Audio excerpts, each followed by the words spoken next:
Hello everybody, SSA here, aka Super Sunarashi, coach of the Groningen Golducks, bringing you guys the season review of the FBL Season 2 as the season just ended for us, the Groningen Golducks, after we've lost in the quarterfinals in the playoffs. And in the season review I will be going for three topics. First off is the overall season review, as I will discuss about how we did in the general season, so before all the playoffs. Well, basically everything, because we only had one playoff match. I will be going on my own team, what I thought about this team, the good part things, the bad things, and after that I will discuss myself how I feel I progressed as a coach and what my future plans are as improving myself as a coach. So don't expect this to be a long review, because I'm not that kind of guy that wants to sit here for like 30 minutes talking about the whole season. I just want to, share my thoughts with you in a short match season review. So that is what I'm going to do. So first off, what I'm going to do is I will bring out the standings after this season. So as you can see here, we had 4 conferences and we were set in the water conference. But if you look at fire conference, the grass conference, our conference and the electric conference, there are a lot of good coaches out there. Phoenix, Dragon, Legna K, which we had so much trouble last season, Shockhawks.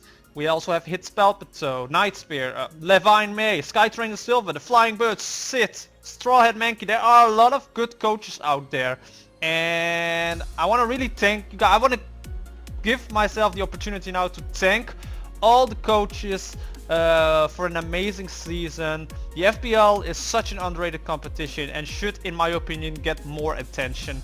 That is how I feel about it. But if you look at the water conference, you can see that we made playoffs by securing our second spot in the water conference, and with a 9 wins, 6 lost and 12 differential. Now I do have to say that we were given 2 forfeit wins this season, and that still kind of bugs me a little.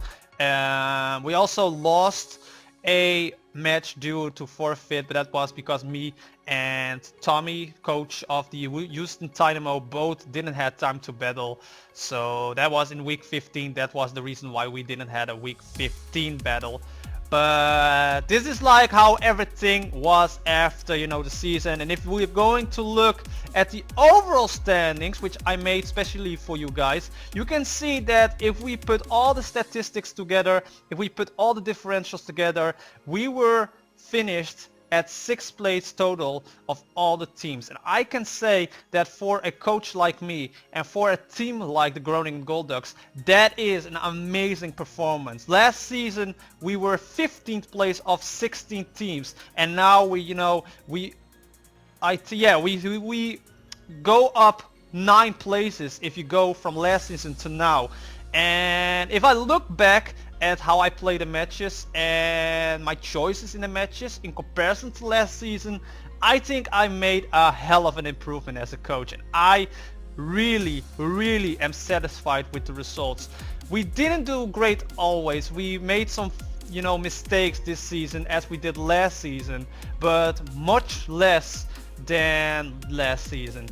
And if you can see, we are in front of coaches like Skytrainer Silver, Legna K, Levine May, Sid, It's Spelpato. Those are all great coaches, and I've learned a lot from them from last season and this season as to improve myself as a coach, and to actually finish the top 8 and be like 6th place in overall. I think we did an amazing job, and I'm so happy that we've reached playoffs. That was our goal beforehand. Our other goal was, to double our wins from last season, which was 3, and now we done it. We won like 9 times. Of course, as I said before, it was also due to the forfeit wins we've got. But still, I think as a team we've improved a lot.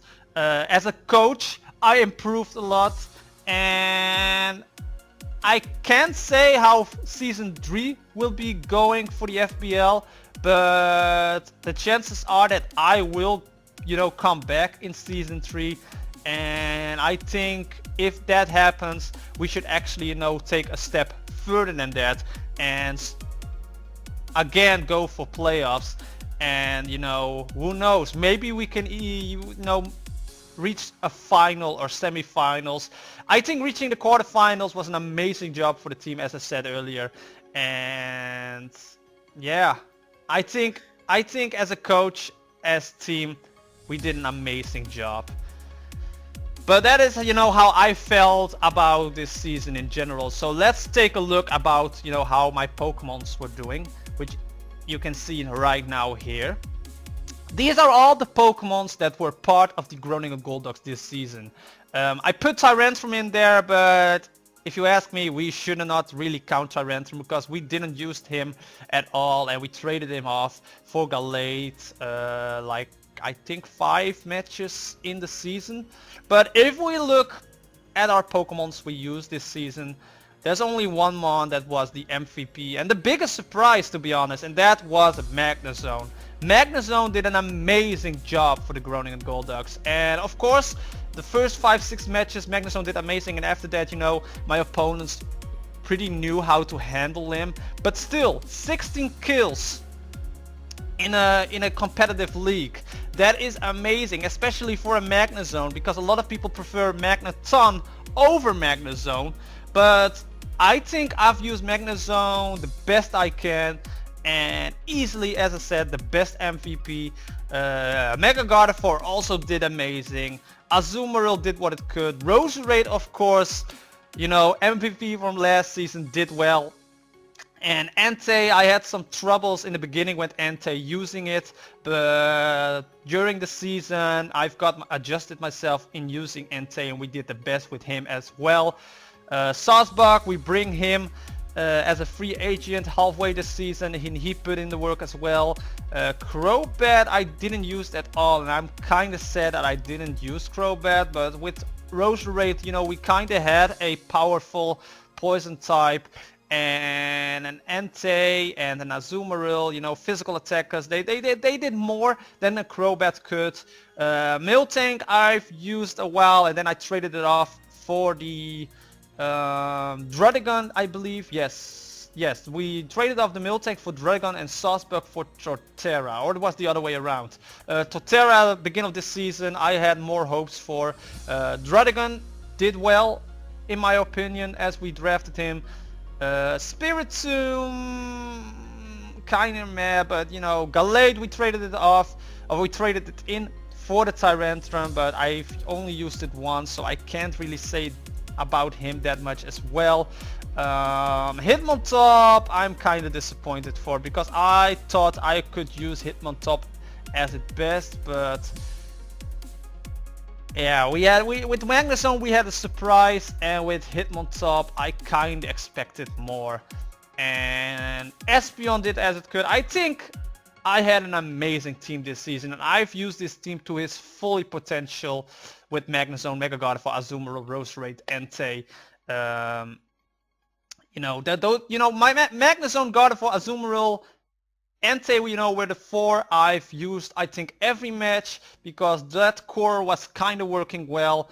And then sometimes I brought Roserade, sometimes I brought Sawsbuck, sometimes I brought the Druddigon, sometimes I brought Espeon. I think I say Espeon earlier, but I think I did an amazing job with this team, and maybe I should not have traded off Tyrantrum at the beginning of the season and actually used it, because it could have been in use for us. Oh, excuse me.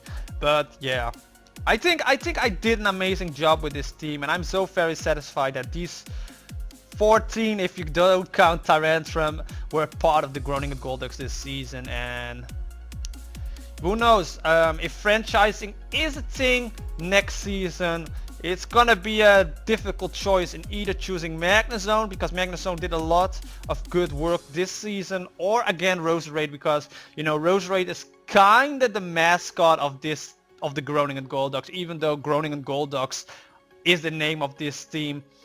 If I think about it, I should actually maybe recall my team name into the Groningen Rose Race. I don't know. I don't think I would do that. I think the Groningen Golducks is now a name that, you know, fits my team perfectly. Maybe I will, you know, draft Golduck next season. Who knows? Who knows? But I think that is, you know, all I have to say. The only thing I want to say is, you know, how I want to go further as a coach. So that is what I'm going to do. I think in the beginning, FBL Season 1, I was a coach, you know, I was a noob. I was a rookie. I needed to learn, you know, stuff about how to, you know, work around my team and how I should, you know, pick the best mons for each opponent. And in the Season 1, I didn't, you know, put in a lot of work into team building. I just go with the flow, you know, pick mons I thought was great for that. But this season I actually, especially this beginning of this season, I did a lot more of team building than last season. And I think that actually worked out for me in the end.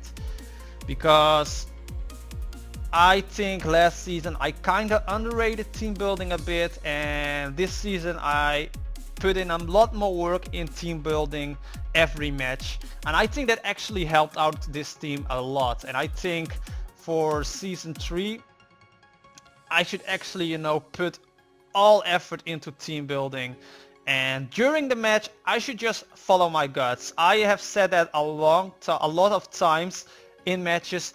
I should just follow my guts. There were a lot of moments in matches that I, you know, overthink stuff and thought, you know, let's calc again, and ooh, what should I do? No, I should just follow my guts when I'm battling, because most of the times I did well, it was because I followed my guts. I, you know, didn't overthink stuff. I just clicked a move because I thought it was the best way to play, and I should do that a lot more. I am a risky coach and I am a risky player when it comes to Pokemon, and I should just stay that way because I think that worked out well for me in the end. If I overthink stuff, then, you know, I'm easier bound to make bad plays, and that is something I will definitely, you know, be working on as a coach. I will definitely be more following guts, less thinking, and just, you know, yeah, more of the heart, less of the brain, I should say. I don't know, it's getting pretty late, and I think I'm getting at the point where I'm just rambling, and I should just, you know, stop talking, and I will do that. So we're going back to the logo. As you can see here, the pretty logo there, the Groningen Golducks. What a season it was, you know, 6th place in overall. We've reached the quarterfinals. We've reached all of our goals I wanted as a coach this season. And I had an amazing season, amazing time with all the coaches. It was fun as always. The FBL is not a serious competition. It's just a competition where, you know, we are playing it seriously in competitive style. But if we lose, if you win, it doesn't matter. It's still, you know, a fun little competition, and all of the coaches, they work really hard. They have all great channels. I really, you know, want to, you know, motivate you guys to, you know, click on the FBL doc in the description below. Check all the coaches out. Go on YouTube. Check all the coaches, their YouTube pages. Give a sub. Just do it, because this league, I really want a Season 3, and this league deserves a lot more attention, because we are all, you know, hardworking coaches, and we're all doing this because we love the game and we love to play and we love Pokemon as a whole. But I'm going to end this video off. There should be a compilation ready for you guys later this week. I will upload this on a Tuesday, so breaking the fourth wall here. I just want to say thank you guys, everyone, for, you know, watching all the matches, liking, commenting, and if you haven't already, you know, be sure to subscribe, because I would really appreciate if you do that. And if you enjoyed this video, leave a like, comment, share this video with others. But I'm going to end this video right here, and who knows? I will see you guys in Season 3. Thank you guys so much for watching.